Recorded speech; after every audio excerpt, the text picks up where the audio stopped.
이렇게 오르막이 되거나, 그러니까 오르막은 내리막일 수 있잖아요. 오르막 내리막 이렇게 언덕이지. 그런 턴은 피하셔야 돼요. 안녕하세요, 천우보살입니다. 이 이제 선생님을 그동안에 봐오신 분들이라 그러면은 네. 뭐 기존의 손님들도 계시겠지만은 뭐 방송이나 영상을 네. 통해서 또 선생님이 이제 장사 사업하시는 분들 관련해서 네. 또 자리도 잘 봐주시고 막힌 것도 잘 뚫어주시고 네. 또 대박나게 해주시잖아요. 네. 근데 이게 이제 선생님 노하우를 여기서 공개할 수는 없겠지만은 네. 반대로 네. 요런 턴은 조금 조심했으면 좋겠다. 요런 데는 조금 조심했으면 좋겠고 요런 거는 조금 주의했으면 좋겠다. 조금이라도 좀 팁을 주실 수 있을까요? 사실 일반인들이요, 이 털을 가려내는 거는 사실 쉽지는 않아요. 근데 일단 뭐 상담을 오실 때 이 털은 어떠냐, 털을 봐줘라. 네. 이래서 뭐 방문을 해서 털을 봐드리는 경우도 있고, 때로는 한 50%, 60% 정도는 이 사람한테는 생년월일이 사주잖아요. 그렇죠. 이 털은 주소가 사주라고 보시면 돼요. 그러니까 이게 너무 신기해요. 예. 근데 이게 주소를 보고 판단을 할 수 있는 건 한 이 사람의 사주와 그 터의 주소를 비교했을 때 합이 되는지 안 되는지 뭐 이런 걸 판단해서 정확한 진단이 나오기보다 한 60, 70%의 진단이 나온다고 보면 되거든요.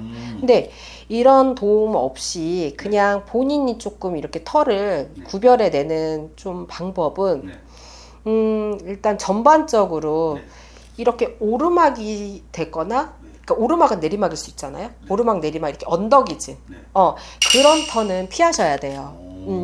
그런 턴은 무조건 흘러내려요. 그러니까 그러면 반대로 보면 오르막이잖아요. 근데 절대로 터의 기운은 밑으로 흘러가지 위로 올라가진 않습니다. 그렇기 때문에 뭔가 집을 보신다, 특히 가게 털을 보신다 하실 때는 오르막이나 내리막 경사에 있는 곳은 좋지 않아요. 그러니까 예를 들어서 반대로 이렇게 언덕의 꼭대기다.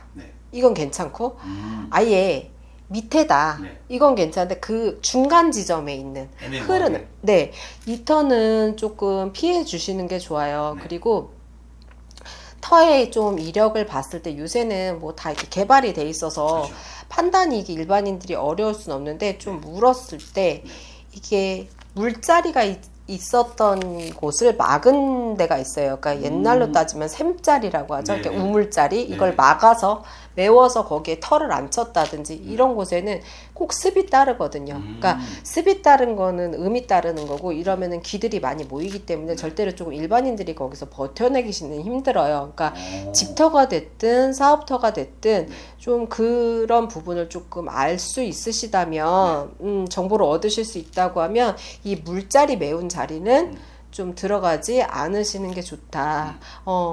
요렇게 좀 가려낼 수가 있고요. 또 하나는 이게 참 확인이 힘들어요. 무당이 가갖고 그 기운을 느끼기 전에는. 근데 요새 그러니까 묘자리를 많이 정리하는 시대이잖아요. 많죠, 엄청 많죠. 그래서 파묘를 한지 예를 들어서 한 뭐 10년 이상이 되지 않은 터, 그러니까 무덤을 파낸 터인데 10년 이상이 묵으면 그래도 조금 일반인들이 들어가도 그렇게 무방해요. 정말 원한기가 묻혀있는 걸 파지 않은 이상.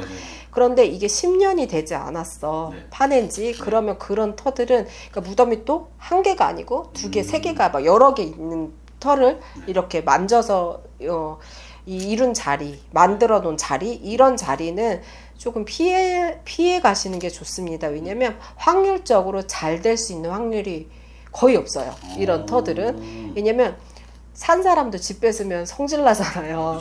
근데 죽은 자들의 집을 뺏었는데 그게 한 명이 아니고 막 두세 명이야. 그럼 일반인이 감당해내기는 굉장히 힘들어요. 그러니까 좋은 기운을 얻기는 힘들다는 거죠. 그래서 요런 거는 좀 피해 가시는 게 좋다. 그리고 일반적으로요, 경매가 나온 터.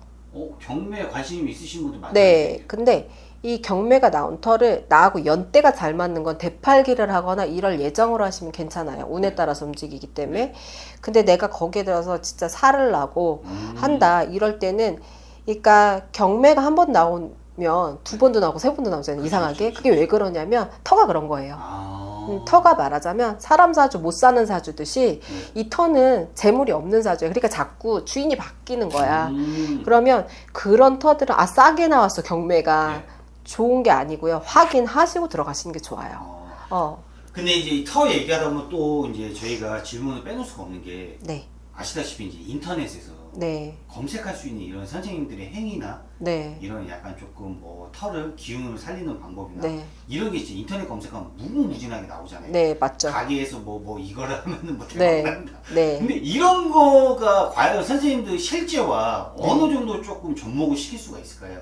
이게 내가 운이 괜찮고 그게 그럴 때는 그게 먹혀요. 근데 내가 운이 없는데 터만 건드린다? 네. 그러니까 왼쪽 팔 아픈데 오른쪽 치료하는 거랑 똑같아요. 그러니까 그렇다고 보시면 돼요. 근데 예를 들어서 왼쪽이 아파서 어떻게 약을 먹었는데 네. 됐어. 이거는 본인 운이 좋은 거라 일단 그렇기 때문에 이 비방이라는 건 네. 먹히기도 쉽지만 네. 뒤집어주기도 굉장히 쉬워요. 그래서 일단 우리가 뭐 그러잖아요. 전문 의와 상의하세요. 그죠, 그죠. 그러니까 똑같아요. 그러니까 그렇기 때문에 일단 제가 말씀드린 거는 되도록 본인들이 확인할 수 있어 안 되는 거를 가려는 거고요. 지금 이런 거 같은 경우는 네. 확인이 제일 중요해요. 네. 일단은 먼저 확인을 해야지만이 네. 그 다음에 어떻게 네, 처방이 비방법이. 가능하다군요. 네, 맞아요. 터에 따라서 이게 이 터는 뭐가 먹히는 터고 네. 이 터는 뭐가 먹히는 터고 이게 다 다르기 때문에 음. 그러니까 거기에서 어떻게 내가 운이 좋아서 하나가 맞아 떨어질 수는 있어. 그쵸, 근데 그쵸. 그게 거의 확률은 60~70%도 안 된다고 봐야 돼요. 근데 그게 뒤집어졌을 경우는 걔를 다시 뒤집어진 거를 다시 제쳐서 담으려면 힘들거든요. 그렇기 때문에 너무 무리한 비방법은 아무리 유튜브 이렇게 정보력이 있다고 해도 그런 거는 안 하시는 게 좋아요. 그러니까 좋다고 하는 거는 하는데 뭐 이렇게 뭐 안 좋은 걸 좋게 한다. 네. 이거는 그냥 좀 무모해요. 그렇기 때문에 맞는 처방법으로 네. 비방법으로 하시는 게 좋아요. 마지막으로 질문 네. 하나 더 드릴게요. 선생님. 이제 날씨가 더우시면은 네. 선생님도 분명히 제가 무슨 질문할지 약간 감이 오실 것 같은데 네. 영상이나 네. 이런 TV들 보다 보면은 네. 이 예능이나 흉가 체험 네. 많이들 하잖아요. 네. 막 방송에서도 다루고 이 네. 흉가 체험 정말 일반인들이 이런 체험을 했을 때 네. 정말 어느 정도 위험할까요? 위험하다는 거는 80%는 위험하다고 보시면 돼요. 그러니까 나머지 20%는 어떤 경우냐면 정말 나한테 선신이 있어. 그리고 네. 저 귀신을 이길 힘이 있는 지켜주는 신이 있어. 그랬을 땐 이길 수 있고요. 네. 운이 괜찮을 때도 이길 수 있고. 근데 그 확률은 20%밖에 되지 않아요. 흉가 체험 진짜 하지 마세요. 왜냐면 저희 제갓집들 신도분들도 이런 질문 하시는 분들 계세요. 뜬금없이 흉가 체험 막 하고 하지 마세요. 흉가 체험을 하게 되면 그러니까 내가 그 순간에 뭔가 확인을 해보고 나도 느껴보고 싶어 이걸로 인해서 그 하루로 인해서 내가 10년이 힘들어질 수도 있고요. 그 하루로 인해서 한 달 또는 1년이 힘들어서 그걸 어떤 방법으로 인해서 또 없애야 되는 게 거의 80%라고 보시면 돼요. 그러니까 흉가 체험은 정말 비축입니다. 네. 네, 감사합니다. 네.